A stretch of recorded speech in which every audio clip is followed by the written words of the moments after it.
CompTIA A plus Core 1 Exam Questions Preparation Quiz. Question 1. A field technician is troubleshooting a user's laptop that frequently overheats during extended use, causing unexpected shutdowns. The user reports that the issue started after installing a new game that demands high graphics processing, and the laptop's fans seem louder than usual but ineffective. Upon inspection, the technician notices dust buildup around the vents and confirms the device is a mid-range model with integrated graphics. What is the most likely cause of the overheating issue? Is it? Option A, faulty RAM modules causing excessive power draw. Option B, inadequate thermal paste on the CPU, leading to poor heat dissipation. Option C, overclocked GPU settings from the game installation. Option D, malfunctioning battery draining system resources. The correct answer is C. Rationale. Overclocked GPU settings, option C, is correct because the user installed a demanding game that requires high graphics processing, which can automatically overclock or push integrated graphics beyond normal limits. The mid-range model with integrated graphics is not designed for sustained gaming loads. Option A is incorrect. Faulty RAM would cause errors, not primarily overheating. Option B is incorrect. While thermal paste degradation can cause overheating, the timeline, started after game install, and dust buildup indicate increased workload as the trigger. Option D is incorrect.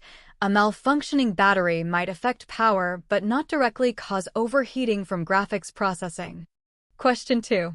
In a small office environment, an IT support specialist is configuring a new desktop PC for a graphic designer who needs to connect multiple peripherals, including a high-resolution monitor, external hard drive, and a drawing tablet.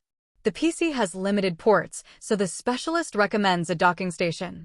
The designer mentions occasional data transfer speeds that seem slower than expected when using USB devices. What should the specialist verify first to ensure optimal performance? Is it? Option A, compatibility of the docking station with Thunderbolt 3 for faster data rates. Option B, firmware updates on the PC's BIOS to enable USB 3.2 support. Option C, cable quality and length to avoid signal degradation. Option D, power supply wattage to handle multiple connected devices. The correct answer is C. Rationale. Cable quality and length, option C, is correct because USB cables have maximum length specifications, 3 meters for USB 3.0, and poor quality cables directly cause signal degradation and slower speeds. This is the simplest and most common issue to verify first. Option A is incorrect. Thunderbolt compatibility is relevant, but not the first verification step. Option B is incorrect. BIOS firmware updates are more complex and not the primary suspect. Option D is incorrect. Power supply affects charging, not data transfer speed. Question 3. A customer brings in a smartphone that no longer charges properly after being dropped in water briefly, despite being advertised as water-resistant. The device powers on but shows erratic battery levels, and the charging port appears corroded. The technician performs a visual inspection and tests with different cables and chargers, ruling out accessory issues. What is the recommended next step for resolution? Is it? Option A, replace the battery to restore consistent power levels. Option B, clean the charging port with isopropyl alcohol and test connectivity. Option C, update the device's firmware to recalibrate battery sensors. Option D, perform a factory reset to eliminate software conflicts. The correct answer is B. Rationale. Cleaning the charging port with isopropyl alcohol, option B, is correct because corrosion from water exposure is the visible issue. Alcohol cleans corrosion without damaging components. Option A is incorrect. Battery replacement may be needed later, but the port must be functional first. Option C is incorrect. Firmware cannot fix physical corrosion. Option D is incorrect. Factory reset addresses software, not hardware damage. Question 4. During a network setup for a home office, a technician is installing a wireless router for a user who experiences intermittent Wi-Fi drops on their laptop and smart TV, especially in rooms farther from the router. The user has a large house with thick walls, and speed tests show reduced bandwidth at distance. The technician checks signal strength and confirms no interference from nearby networks. What hardware solution should the technician implement to improve coverage? Is it? Option A. Upgrade to a dual-band router supporting 5 GHz for better penetration. Option B. Install a Wi-Fi range extender or mesh system to amplify the signal. Option C. Replace the router's antennas with high-gain directional ones. Option D. Configure QoS settings to prioritize device traffic. The correct answer is B. Rationale. A Wi-Fi range extender or mesh system, option B, is correct because the issue is physical distance and thick walls. Mesh systems provide seamless coverage across large areas. Option A is incorrect.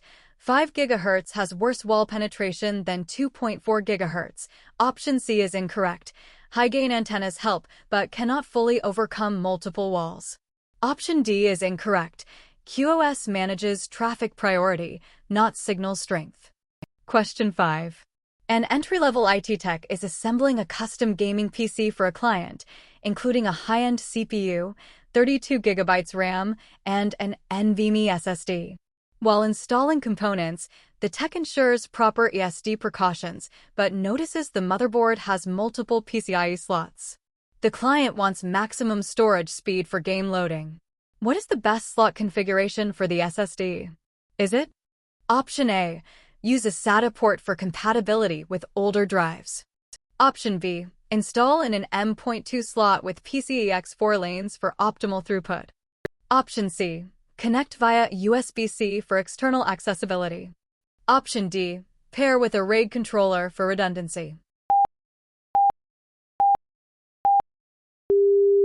The correct answer is B. Rationale. M.2 slot with PCIe X4 lanes, option B, is correct because NVMe SSDs require PCIe bandwidth for maximum speed. M.2 provides direct motherboard connection with dedicated lanes. Option A is incorrect. SATA limits NVMe drives to SATA speeds.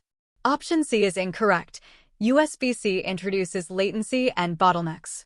Option D is incorrect.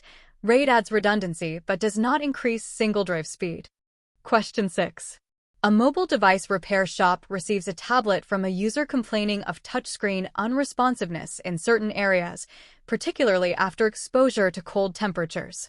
The user notes that restarting the device temporarily fixes it, but the issue returns. Diagnostic tests show no hardware faults in the digitizer. What environmental factor is most likely contributing to this problem? Is it? Option A. Capacitive screen calibration drift due to temperature fluctuations. Option B. Battery swelling pressing against the display assembly. Option C. Software glitches from outdated OS updates. Option D. Electromagnetic interference from nearby devices. The correct answer is A. Rationale. Capacitive screen calibration drift, option A, is correct because cold temperatures affect the electrical properties of capacitive touchscreens, causing calibration errors. Restarting temporarily recalibrates sensors. Option B is incorrect. Battery swelling would cause physical bulging and constant issues. Option C is incorrect. Software glitches wouldn't be temperature dependent. Option D is incorrect. EMI would be consistent, not temperature related. How many did you score out of 6? Comment your score down below and visit @pokerexams.com for more practice questions. Bye.